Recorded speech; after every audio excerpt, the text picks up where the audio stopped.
Kat Torres, a former model turned life coach with over 1 million followers, appeared to offer everything a vulnerable woman could ask for: healing, success, and romance. I saw that she was hope and she was the person that would guide me into this. I invested my whole life in her. But she needed something in exchange. Come live with her in Texas, rooms available and rent-free, flights paid. She'll even pay you $2,000 a month. But unfortunately, it really was too good to be true. We're never allowed to leave the house. Once they were under Kat's roof, they were under her rules. You know you can say no to Kat and don't tell anyone about it. Kat managed to lure over 20 women, and nobody knew what happened to them until one victim escaped. I was sexually exploited, enslaved, and imprisoned. So who was the person behind the lie that was Kat Torres? What was being done to these women, and why? Kat Torres seemed to have it all: beauty, success, and fame. But her story didn't start in luxury. Born on October 24, 1992, in Belém, Brazil, Kat grew up in poverty, enduring both financial hardship and the emotional toll of an alcoholic father. Yet, despite her difficult upbringing, one thing set her apart: her looks. By age 12, she was modeling and competing in beauty pageants. But fame also brought danger. Kat was stepping into a world she didn't realize had a dark side. According to the model, she was SA'd by men involved in organizing the beauty pageants she competed in, an experience that would later shape her. Kat, however, pushed past her trauma and went on to win Miss Caeiras Walk at São Paulo Fashion Week and sign with Elite Modeling. Kat spent years traveling between cities and working with the top photographers in Europe, and when she was spotted with Leonardo DiCaprio, well, her status as Leonardo's new blonde only increased her popularity. Kat never confirmed it, and by the time Leonardo denied it, she already had what she wanted: fame. Yes, it was clear Kat Torres was hungry for stardom, but what the model wanted to do with her increasing influence, that remained a mystery. Following her success in modeling, Kat moved to America, where she began her career as an influencer. Muita gente está sofrendo de falta de amor próprio. Muita gente não está conseguindo chegar no sucesso que quer porque acha que se ama, mas no fundo, não está se amando como deveria. Kat seemed to know how to use her stardom to her advantage by becoming a businesswoman. She was an ex-model that decided to turn into a life coach. She knew everybody. On social media, Kat shared snippets of her daily routine, her fitness regimen, and her journey to self-improvement. Her authenticity resonated with many, and her following on Instagram soon hit over 1 million. Among those 1 million followers were die-hard fans, ready to do whatever Kat told them to. So, when Kat made the pivot from model to life coach, her message was simple yet powerful: if I can do it, so can you. And her followers ate it all up. Everything that I saw seemed credible, seemed like she was an ex-model that decided to turn into a life coach. Kat took advantage of her growing influence and began offering courses, dating advice, and one-on-one coaching sessions, which ran as high as $700. But this was a small price to pay to receive advice from someone as successful as Kat. See, from posts of her luxury vacations to her New York apartment with an enviable view of the Hudson River and the Statue of Liberty, Kat appeared to have it all. But were savings from her modeling career really funding this extravagant lifestyle? Or was someone helping Kat out, behind the scenes? It was obvious to me that someone was paying for all this. This is Loser Twersky, actor, writer, and Kat Torres' former roommate. Loser told BBC he wasn't paying for the flat they had shared in New York, and from what he believed, neither was Kat. See, one day, Kat sent Loser down to the lobby to pick up an envelope that was full of cold, hard cash. Loser made the same assumption many would, that Kat was a sugar baby. In fact, he was aware of one of the older gentlemen supposedly funding her lifestyle. My understanding is that there was a Russian oligarch who was taking care of her, and that he was paying for that apartment. To friends, Kat referred to her mysterious benefactor simply by the initial A. Yet despite the secrecy, his alleged connections to Putin and the luxury items he gifted Kat, including a diamond-covered Rolex, made it clear he was a powerful man. While Kat seemingly wasn't the self-made woman she claimed to be on social media, that didn't stop her from profiting off of her followers' trust. But with over 1 million followers hanging on her every word, Hi, My name is Kat Torres. I'm a very good person. Was Kat's influence impressive or dangerous? Well, when one health scare sent everything she built crashing down, Kat's life and social media went down a dark path. It all began when Kat returned from Brazil to New York with a deadly souvenir, a flesh-eating disease. To survive, Kat had to remove her implants and eventually her left breast, a journey she documented on social media. This decision, however, backfired. Once she had the surgery, I think that most of those men were gone. Yes, Kat's rich suitors, along with her mysterious Russian boyfriend, allegedly no longer saw the appeal in dating the influencer. Feeling abandoned, Kat turned to the spiritual. Specifically, she began taking ayahuasca, a psychoactive beverage used in indigenous rituals. However, the ayahuasca ceremonies Kat attended weren't in a hut, but in Hollywood Hills with celebrity friends. It was at one of these sessions that she met her husband, Colburn Bell, a crypto trader. But it wasn't just Kat's relationship status that changed during this time. After the ayahuasca is when she flipped. That's when she kind of like started going off the deep end. Kat claimed she was born with a gift, spiritual insight, and the ability to predict the future. She called this gift the voice and began using it in her self-help practice as she transitioned from life coach to spiritual guru. It was around this time that Kat became inspired by the work of two men, Brazilian psychic John of God, who was later convicted of SA, and motivational speaker Tony Robbins. According to Kat's husband, she would drag him along to their meetings. After that, they spent time in Brazil looking into different religious practices. It seemed she was looking for an answer, but to what?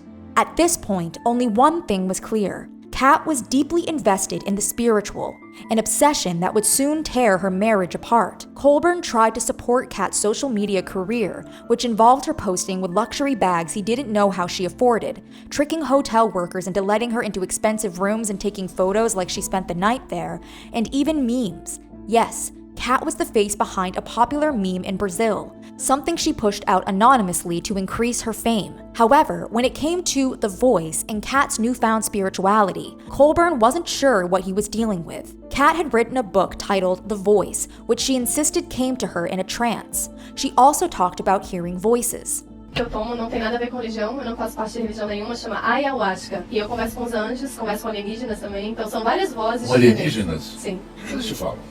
Ai, não, assim, na verdade não falam nada desse mundo aqui, né? Falam dos outros planetas, de como é, que vai passar, são mensagens ali que as pessoas não estão prontas. Eu não falo da ayahuasca no livro, eu não cheguei a comentar, não. É seríssimo, pode levar pessoas ao óbito também, pessoas faleceram fazendo, porque você não pode misturar com remédios farmacêuticos. Voices that talk about other planets, messages that civilization isn't prepared for, and the possibility of death. Were these the words of a woman experiencing a breakthrough?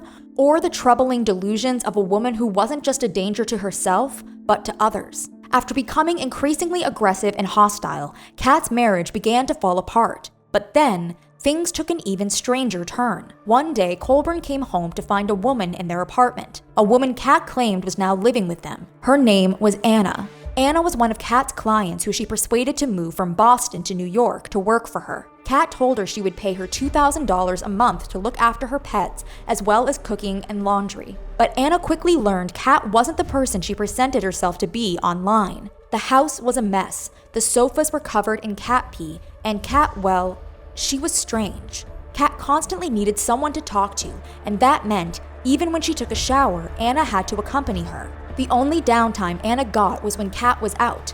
Not with her husband, but according to Anna, with her boyfriends. And then when she came home, whether it was at 2, 3 a.m., then I had to wake up. It got to the point that Anna became so sleep deprived that she would tell Kat she was going to the gym to work out. But in reality, But I would go down to sleep in the yoga mat just so she wouldn't come after me. Did you catch that? Just so she wouldn't come after me. Yes, Anna was clearly frightened of Kat, and the influencer used this to her advantage. According to Anna, Kat never paid her for her work. When she brought this up to Kat, the self-help guru allegedly became aggressive, bringing up dark memories of DV for Anna. While Anna escaped Kat's clutches after 3 months of unpaid work, it took over a year to cut off communication with Kat for good. That's how much control Kat had over her followers, and she was about to weaponize this power in the most twisted way. By this point, Colburn was done, but before he could file for divorce, Kat disappeared. It took Colburn hiring a private investigator to serve Kat divorce papers. But where had Kat gone? And more importantly, what was she planning? In 2022, then 30-year-old Kat moved to Texas with a 21-year-old named Zach, her new husband. The two had met in California before relocating to the Lone Star State, where they moved into a 5-bedroom home, which they would soon share with other guests. See, after moving, Kat confided in some of her most loyal followers that she was having a mental health crisis and needed them to join her. In exchange, they would get personal access to The Voice. 3 vulnerable Brazilian women, Leticia Maia Alvarenga, Desiree Freitas, and a woman who goes by the alias Soul, jumped at what they believed was the opportunity for a better life. After all, they trusted Kat Torres fully. Desiree, for example, believed a session with Kat had healed her migraines. After that, she often sought out the guru's wisdom, including for her marital struggles. And what was Kat's advice? Leave your marriage. Come and work with me in Texas. Eventually, Desiree agreed. Kat dubbed the group of young women from Brazil her Witch Clan. Yes, Kat had gotten into witchcraft. She even had a room dedicated exclusively to the practice, complete with an altar. It was in this room that Kat would give the women spiritual advice, steering them in whatever direction she, or The Voice, wanted them to go. For example, when Desiree told Kat to ask The Voice where she was going to meet her husband, according to Soul, Desiree received some unusual advice. And the girl looked at me in the eyes and said, I want you to drive me to a strip club because it's in there that I'm going to find my husband. So, Desiree went to dance at the local strip club where she became Chanel. Yes, the women knew to follow Kat's orders, whether they wanted to or not. See, there were times the women did talk about leaving. However, since Kat paid for their plane tickets, food, and housing, she insisted that they couldn't leave until they paid her back. She said if I decided to leave, all these expenses would be charged, and if I didn't pay, she would curse me. The hierarchy of the house was clear. Desiree, Leticia, and Soul were at the bottom, and Kat, I'm the queen of the universe. I'm Madalena. I'm Madalena, Martha Mary. And Zach You're gonna be listening to me, him, like he is God himself. Like he's God himself. Like he's God himself. were at the top, at least as long as Zach didn't step out of line. He's fine. He's my husband. And you listen to what he says unless he wants to kill me or disrupt me or stop me, but you should not touch him. According to Kat's teachings, big dreams meant big sacrifices. This included their income. Everything Desiree made at the strip club went directly into Kat's pockets. Kat, however, was never satisfied. She demanded that Desiree make $1,000 a day, and when she did, that number grew. In the meantime, Kat was making her own revenue by charging followers for spiritual baths. During these sessions, Kat or one of her assistants would attempt to recruit clients to work for Kat. One woman told the BBC about her experience receiving a spiritual bath from one of Kat's assistants. She told me to imagine yourself in the nightclubs, going out, talk to guys. They're gonna give you money, imagining you getting money from them, and bringing luggage, full luggage of money to Kat. The assistant then told her that no one could say no to Kat and that she couldn't tell anyone about what was going on in the house. The client had a bad feeling and, trusting her gut instinct, decided not to move in with Kat. Desiree, Leticia, and Soul, however, were trapped in a situation that was becoming increasingly hostile. See, not only could the women not leave, they couldn't speak. That's right, it was called the Law of Silence, a rule introduced by Kat that forbade the women from speaking to each other or leaving their rooms without Kat's permission, even if they just needed to use the bathroom. But what was Kat planning? The women began to notice a disturbing direction Kat's coaching was taking. See, in conversations, Kat started trying to normalize SW to the women, claiming she knew multiple models who were part of the trade in LA. She even tried to tempt Desiree. Think about it. What you can make in 15 hours at the club, you can make in 1 hour with a man. Soul also overheard Kat talking on the phone with a client, telling the woman, "You have been punished by The Voice to be an SW in Brazil." After that, Soul planned her escape, and 42 days later, with the help of an ex-boyfriend, she was free. However, the fear remained. The problem was, the girls had given Kat access to everything: their documents, their passports, their birth certificates, and Kat's husband Zach, well, he made it no secret he was well armed. That's my favorite. It's my tack driver. We'll have to have a competition with that gun to see who's the best. I'm gonna be the best always. Marksman, because that gun is so accurate. Yes, if Kat and Zach chose to come after Soul, there was no telling how much damage they could do. Maia. Ah, tá escondida também, ela com medo.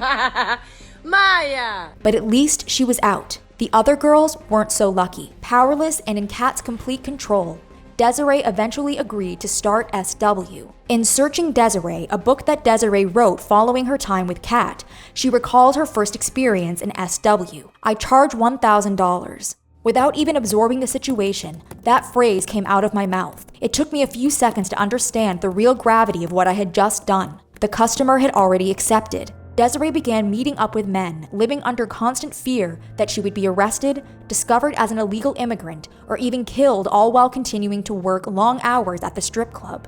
In her book, she described bathing after she met up with a particularly aggressive client and scrubbing herself until she saw red. Of course, any money she made went directly to Kat. Kat claimed she couldn't work due to health issues and that Zach had to stay home and take care of her when he wasn't training for his MMA career. Yes, the voice told her Zach was going to make millions from his new career path. They just needed Desiree to work to pay for his personal trainer. Kat appeared to have no regard for Desiree or Letitia's safety, as she set up dating profiles for them on sugar baby and escort websites. After that, Kat set Desiree up with multi-millionaire sugar daddies and raised her daily income target to $3,000, an amount that she had to meet or she was forced to sleep outside. Kat also made it clear she had no problem calling the police on Desiree and Letitia if they ever tried to stop her. Slowly, Kat morphed the girls into her clones as she dyed their hair blonde. Desiree even began wearing contacts to match Kat. But was Kat's past of tormenting and threatening young women about to catch up with her?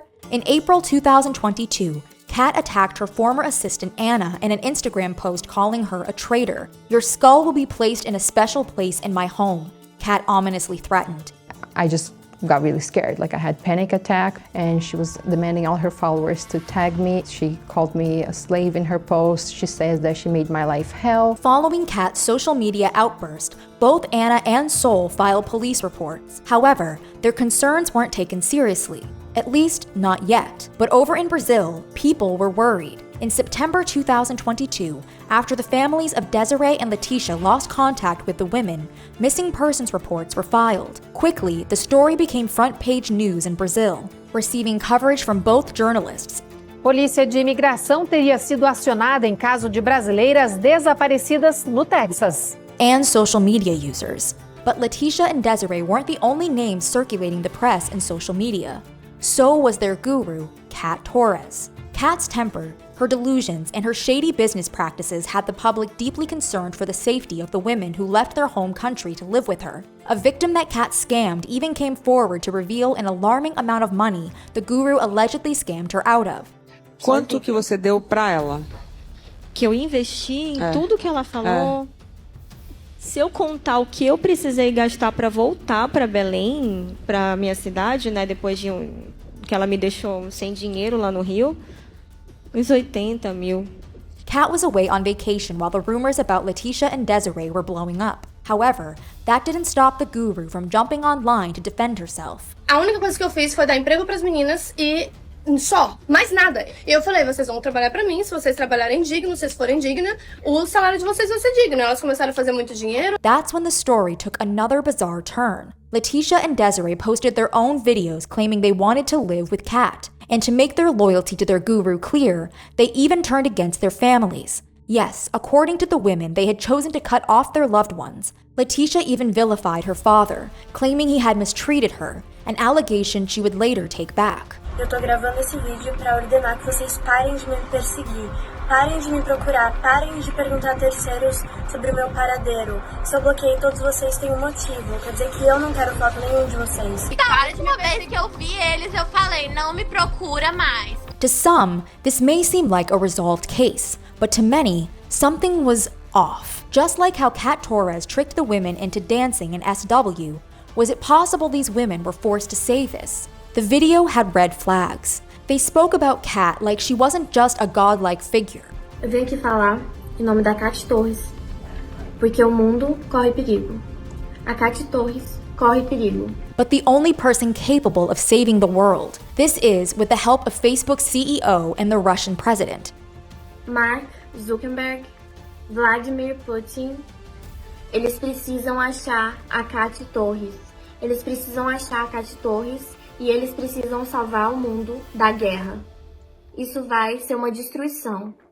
Se eles não verem essas mensagens postadas aqui nesse Instagram, o mundo vai estar em destruição. Speculation began to grow that Kat was giving the women ayahuasca as well as hypnotizing and manipulating them to make them easier to control. Several times they appeared drugged and speaking disconnected phrases, the Brazilian newspaper O Globo reported. Yes, something deeply disturbing was happening in Kat Torres' home, and the public was determined to get to the bottom of it. Among these amateur sleuths was one of Brazil's top models with 3.2 million followers, Yasmin Brunet. One day, the model joined Letitia's Instagram live and asked her to film the room around her to prove she wasn't being threatened to make these videos defending Kat. Letitia reportedly became visibly irritated at the request and ended the live stream. That, however, was not the end of the face-off between the young women and the model.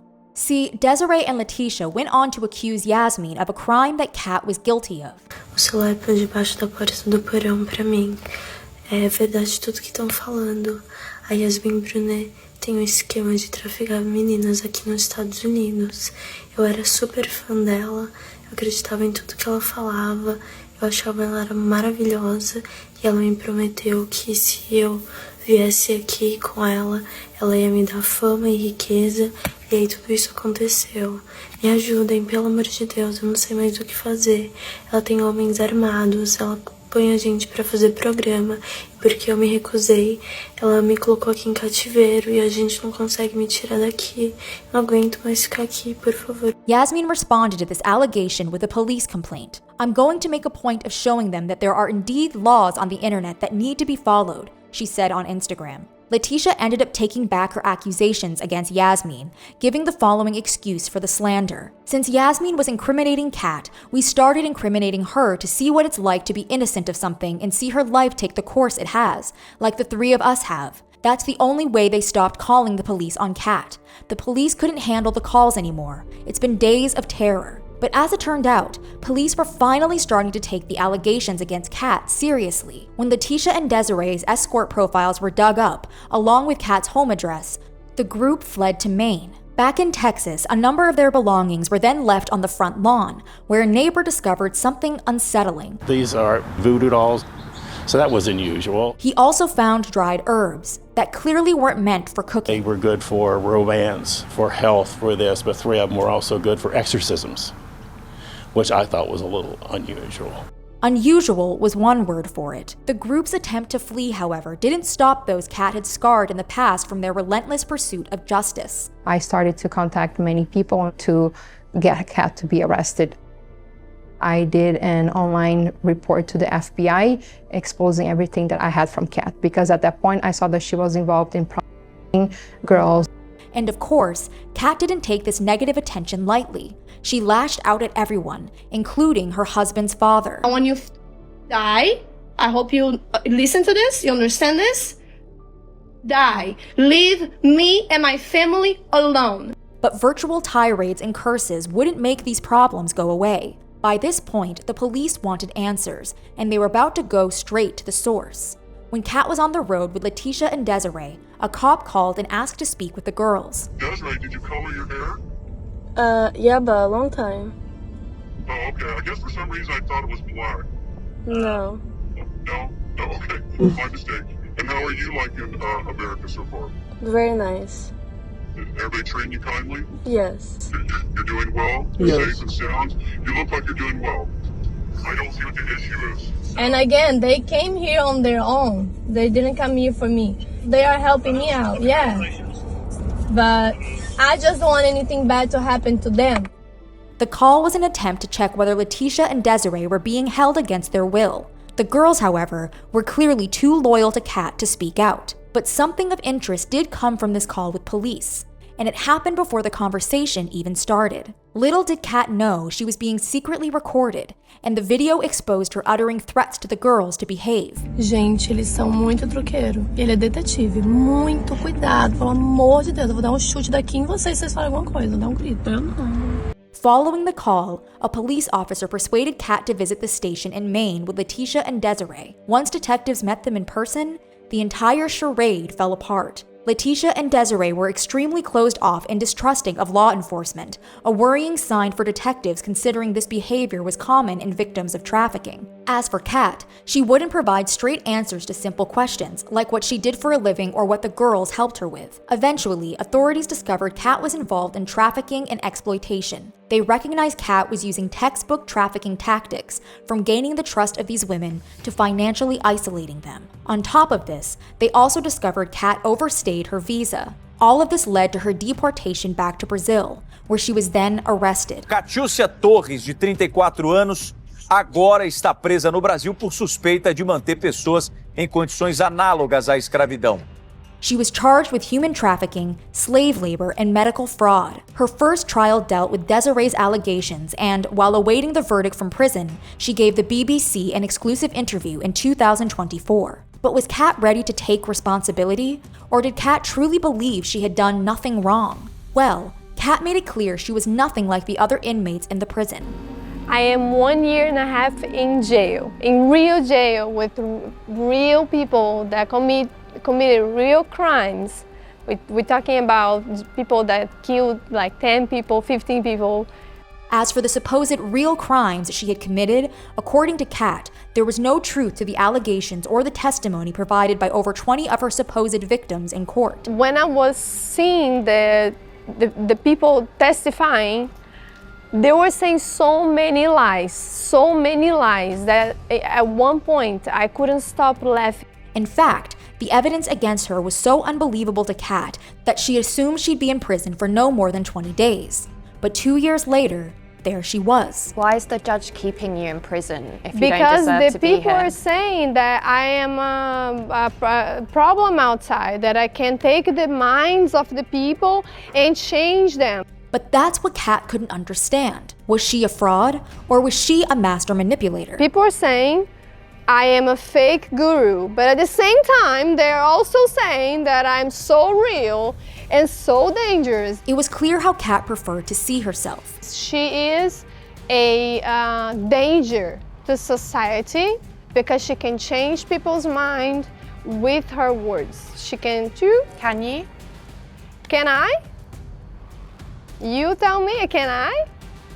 I hope I can. She even went on to deny that any women ever lived with her. No women lived with me, other than my dog. And when BBC correspondents pointed out that there were messages from her own Instagram page inviting people to come live with her, she denied this evidence as well. Do you think the messages that we've seen from multiple women are fake? Absolutely, yes. As for the bank transfers of Desiree supposedly sending her paychecks to Kat's account, Kat claimed this was for Uber rides.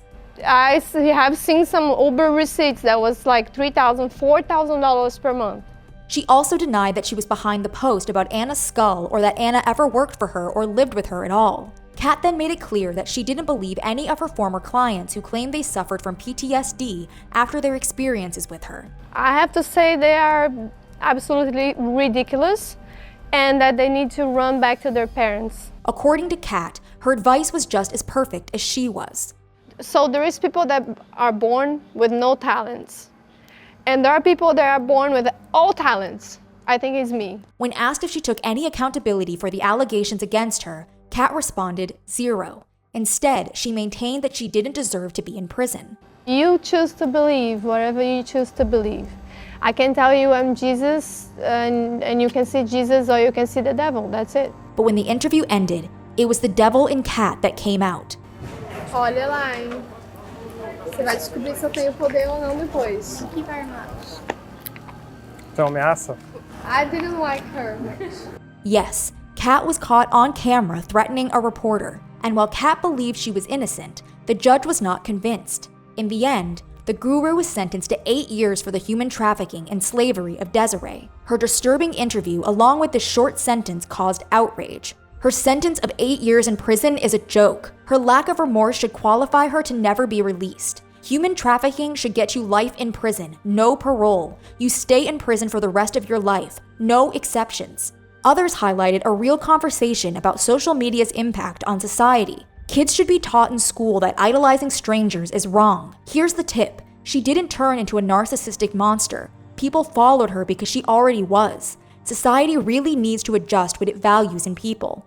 Women's insecurities is one of the biggest businesses in the world. Once a person or company figures out how to tap into it, the money just starts rolling in. TikTok does this to millions of women every day. Some were concerned Zach hadn't received any legal punishment. How about the husband that used to walk around the house with firearms threatening the girls? He is her accomplice in everything. According to reports, further investigations into other allegations against Kat Torres are ongoing in Brazil. So if new evidence emerges involving additional victims, crimes, or charges, Kat could face more prison time. For some of her victims, Kat's conviction marks the beginning of healing. I feel better because I know she's in jail. And my hopes is that the more I talk about it and more victims are gonna come out and, tell their stories. But not everyone feels safe. While the judge banned Kat from using the internet after her release, we know rules never stopped Kat Torres before, and that's what still haunts the people she left behind. We are all afraid that whenever she gets out, she's actually gonna do it again. Kat isn't the first to take advantage of her fan base. Check out these stories and consider subscribing to stay updated.